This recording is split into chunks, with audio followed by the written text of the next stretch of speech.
Looks like a cute kid's book, right? And it is, but it also teaches kiddos some valuable lessons about money, something that the author says could help them throughout the rest of their lives. So we want to introduce you to the author of Larry the Bunny Saves His Money, Jim Gaetano.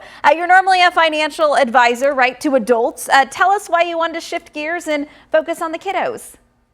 Hi, Kylie. Thanks for having me. Our behavior, there's been a lot of study on. And most recently, it's been suggested that our habits, most of them are formed by the age of 7, which is very early. And so as a financial professional, I've learned and found over the years that it is our behavior that tends to be the primary determinant of success financially.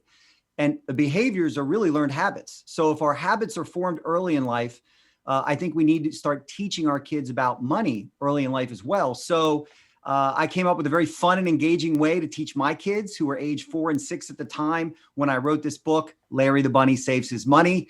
And friends and family have loved it. Teachers have loved it. So I decided to share it with the world.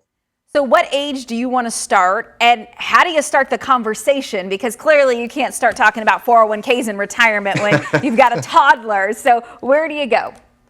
Well, it has been said that you can start as early as age 3. Now, every kid and child is different, but I think one of the more creative and easy ways to do it is reading them a book. And that's why I wrote the book. So whether you're a parent or a grandparent, aunt or uncle that's reading to a child, you want them to be engaged. And so Larry is this cute little bunny that gets paid 10 carrots a month. And his parents tell him every time you work and get your pay, save 2 carrots for another day.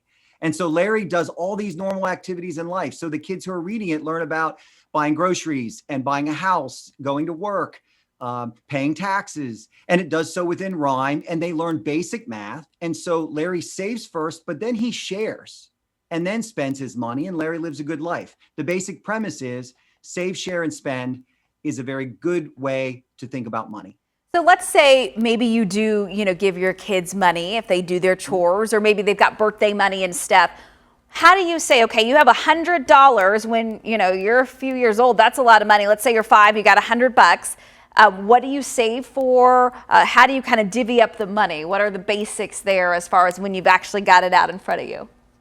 Yeah, well, there's a couple ways to do that. I recently just took my kids to the bank, and we made it a really big deal when we took them there. But you can also take a jar approach where you put a certain amount away for the rainy day, your savings money, your sharing. Kids understand sharing. They get that premise, and it's a really good conversation to have for them. And then you can have a spending jar. So you can put it in 3 different things. And so, for example, kids have certain toys that they want or things they want to do, and you can tell them what that costs and show them, hey, well, you've saved $100. The dinner that we just had tonight, the pizza, cost 20. And so they can get an idea of what that looks like. Sharing your financial net worth statement and talking about Roth IRAs, of course, is not the approach at this stage of the game. And nowadays, money, obviously cash is not always king. So I'm just curious, what do you recommend? Because, when I was a little girl, getting a $5 bill was so exciting. But now, let's face it, a lot of people don't carry cash. We're all about the credit cards these days and the apps. And that makes it really, really important to discuss money early and talk about it. How can we expect our children to be good stewards of money if they don't understand what that is, especially in a virtual currency world that they will be living in the future? Because it's very easy to just have no emotional connection to buying something online with a credit card or virtual wallet.